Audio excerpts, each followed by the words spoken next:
Surabaya. Kuliah di Surabaya itu atas keinginan orang tua saya sih sebenarnya. Saya ingin mengambil jurusan musik, tapi orang tua saya memaksakan untuk harus mengambil jurusan teknik elektro. Alhasil saya kuliah 11 tahun nggak lulus. Iya, jadi Bapak Ibu, kenapa saya kuliah nggak lulus? Karena saya merasa saya tidak punya passion di situ. Singkat cerita, 2011 awal saya pindah ke Jakarta dan saya 2010 saya sudah skripsi sebenarnya, cuman karena 2010 juga bapak saya meninggal, saya merasa bebas begitu. Satu sisi saya bersedih, tapi di lain sisi saya merasa bahwa saya tidak punya tanggung jawab lagi nih untuk buat bapak saya senang gitu. Karena yang dia mau adalah saya menjadi seorang teknik elektro, dan mama saya selalu ngomel saya bahwa kamu tuh gimana sih, orang tua udah kasih kuliah dan segala macam. Tuh lihat tuh saudara-saudara kamu udah kerja di A, B, C, D, E gitu ya. Tapi saya selalu mengatakan bahwa ya nggak apa-apa, biarkan mereka duluan, karena saya percaya bahwa setiap orang punya berkatnya masing-masing gitu ya Bapak Ibu. Nah singkat cerita 2011 saya pindah ke Jakarta, saya mau jadi musisi. Saya bikin rekaman, saya masukin ke YouTube, ternyata gak gampang ya jadi artis ya. Gitu ya Bapak Ibu ya. Singkat cerita saya walaupun kuliah tidak selesai, saya akhirnya kerja di sebuah kantor di Jakarta gitu. Kantor saya di Jakarta Barat, dan saya setiap harinya harus muter Jabodetabek karena saya kerja di alat kesehatan. Jadi tugas saya adalah menemui para dokter. Jadi saya datang ke semua rumah sakit di Jabodetabek, saya harus ketemu dengan dokter obgyn. Kalau obgynnya oke, saya ke patologi anatomi. Kalau patologi anatomi oke, baru saya ke purchasing gitu ya, baru proses dan segala macam. Saya sangat bersyukur, seperti kata Mas Joko selalu, saya sangat bersyukur dengan pekerjaan saya. Tapi saya tidak bersyukur dengan gaji saya Bapak Ibu. Bayangkan, saya muter Jabodetabek setiap hari, tapi saya hanya dibayar 4 juta rupiah. Artinya Bapak Ibu, sebagai anak perantau yang tinggal di kos-kosan, itu bayar uang kos, bayar makan langsung habis gitu ya. Dan saya berpikir, gimana mau nikah nih gitu ya, mau ngasih makan anak orang pakai apa gitu. Karena kebetulan pegangan saya sudah nggak ada gitu ya, papa saya tadi. Nah singkat cerita 2015 bulan Mei, saya lagi tugas kantor di Jogja. Terus tiba-tiba ada salah seorang teman saya yang sudah di NIJIK begitu. Dia teriak nama saya gitu, Peter. Saya kaget, saya lihat, wah, dalam hati saya, maaf ya Bapak Ibu ya, MLM lagi nih. Maaf ya, MLM nggak salah, cuman saya kurang cocok aja gitu. Saya, waduh MLM lagi nih gitu ya. Terus dia bilang, bro, nanti malam ada acara nih di hotel gitu ya, datang dong. Waduh, kalau hotel nih, kalau maaf ya, kalau bukan MLM asuransi kan ya. Saya bilang, waduh nggak bisa bro, saya mau ketemu dokter gitu, karena memang saya harus ketemu dokter sampai malam Bapak Ibu. Saya harus tunggu dokter selesai praktek baru saya masuk gitu ya. Nah singkat cerita dia nanya, kamu nginep di mana? Saya bilang, saya nginep di Hotel Pop di daerah Malioboro. Nah Bapak Ibu tahu nggak, 1:30 pagi saya ditelepon, bro, saya di bawah. Waduh, orang MLM nih, niat banget ya. Nah singkat cerita saya turun ke bawah, terus dia bawa mobil dia, Innova Tipe V waktu itu. Dan saya tahu seperti apa latar belakangnya dulu, kayak sepeda motor Astra yang ada sayap putih di depan Bapak Ibu gitu. Ya, jadi waktu saya turun, terus dia bilang, bro, saya beli ini cash 300 juta. Dalam hati saya Bapak Ibu, kamu beli kapal pesiar, helikopter, saya nggak peduli. Nah, tapi karena saya ini udah kepepet Bapak Ibu, dalam pengertian bahwa saya merasa, saya sampai berdoa, saya bilang, Tuhan, saya siap kerja keras, tapi hasilnya juga harus besar gitu. Kalau kerja keras tapi hasilnya kecil ya percuma gitu ya.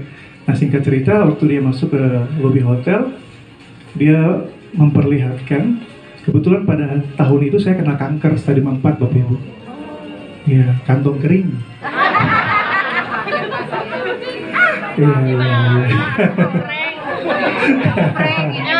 Iya. Jadi saya kena kantong kering. Ya, akhirnya waktu dia memperlihatkan bisnisnya, tadi saya dengar banyak Bapak Ibu yang terinspirasi karena mendapatkan manfaat dari airnya kalau saya terbalik. Saya lihat duitnya Bapak Ibu, gaji saya 4 juta. Jadi waktu dia cerita 2,9 mesin ketiga 5,8, saya bilang stop. Karena gaji saya 4 juta. Bayangkan pergi pagi pulang sore muter Jakarta untuk dibayar 4 juta rupiah. Sementara motor cuma cerita-cerita 5,8 mesin ketiga. Sebagai orang yang lahir besar Cirebon, nanya dia sudah berapa punya? Dia bilang sekitar 2 orang. Mereka jalankan bisnis nggak? Enggak, jual air. Oke. Terus singkat cerita Bapak Ibu dia kembali, dia pulang. Terus akhirnya saya diundang tuh besok paginya gitu. Oh gitu, kalau nggak salah ada Kotedi, ada teman saya ini Bu Yohanes, ada Pak siapa? Arbain gitu ya, mereka lagi di sana. Terus mereka telepon saya, terus saya datang. Bilang, bro datang nih, kita mau pasang mesin nih di dekat bandara gitu.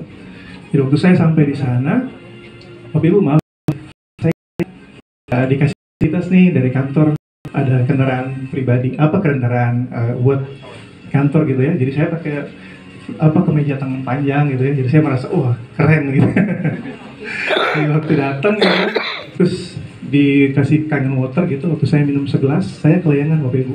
Cuma karena masih mental block, dalam hati saya ini pasti sugesti nih gitu ya. Nah karena yang punya rumahnya keluar dan dia bilang bahwa saya beli ini karena saya tadinya mau nyewa ruko di depan sana. Cuman saya mikir kalau saya nyewa ruko duit saya pergi nggak balik.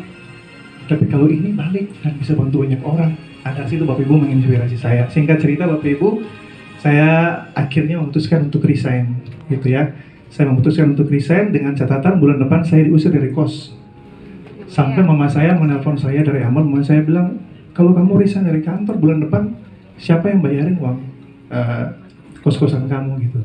Dan akhirnya saya bilang buat mama saya, buat 4 juta saja, saya pergi pagi pulang sore. Apalagi buat uang sebanyak ini, saya akan bikin lebih dari itu gitu. Dan singkat cerita Bapak Ibu, dalam 2 bulan saya balik modal, dan dalam setahun saya 5A sebenarnya gitu ya. Dan saya mendapatkan untung ya sekitar ya ratusan juta lah gitu ya. Nah singkat cerita, saya harusnya sudah mau 6A sebenarnya, cuman saya sempat vakum 3 tahun gitu ya. Saya vakum 3 tahun, terus karena maaf banyak leader saya sudah nggak ada, jadi saya harus berjuang sendiri tuh Bapak Ibu. Saya ini sudah 10 tahun sama dengan Bro Martin nih, jadi saya berjuang sendiri. Saya ketemu Mas Joko, saya ikut Mas Joko waktu itu ke Solo gitu ya. Pokoknya saya belajar terus. Dan singkat cerita, bagi saya Energik ini bukan sekedar bisnis gitu, tapi Energik ini adalah anugerah gitu ya.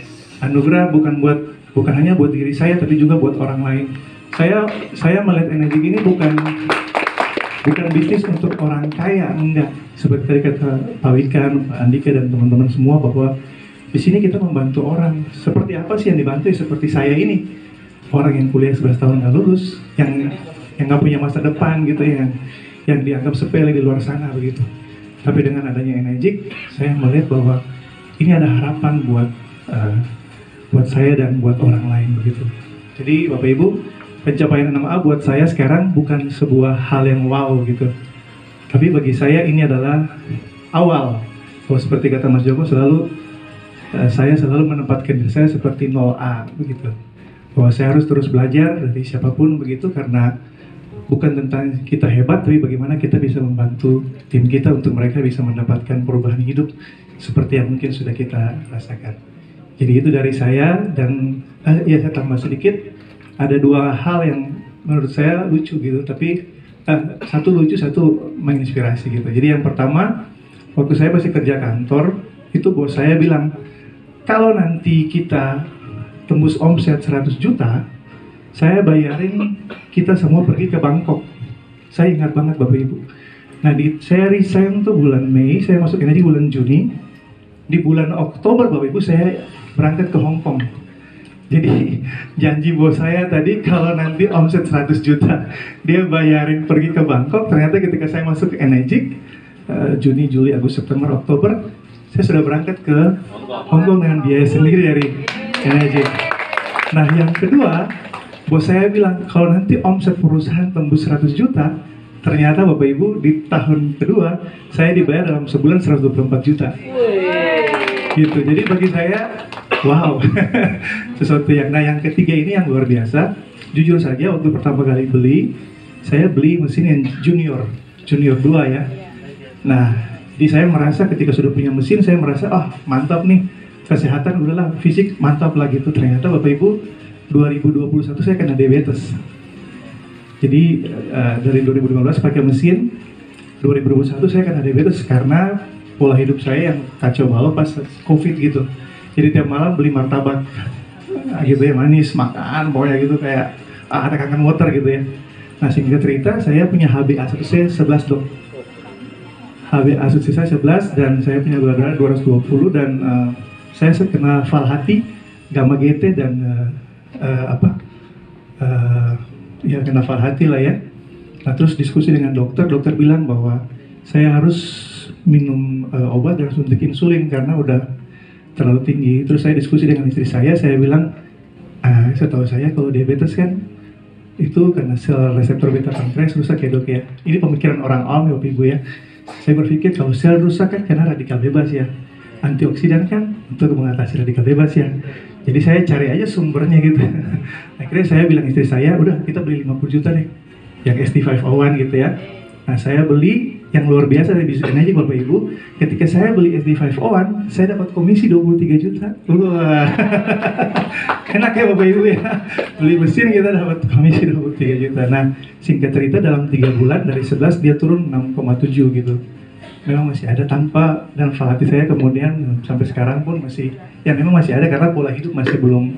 Tapi saya merasa bahwa kalau saya tidak bertemu dengan kangen water, bukan hanya keuangan saya, tapi fisik saya juga mungkin saat ini sudah hancur gitu Bapak Ibu. Kira-kira begitu Bapak Ibu.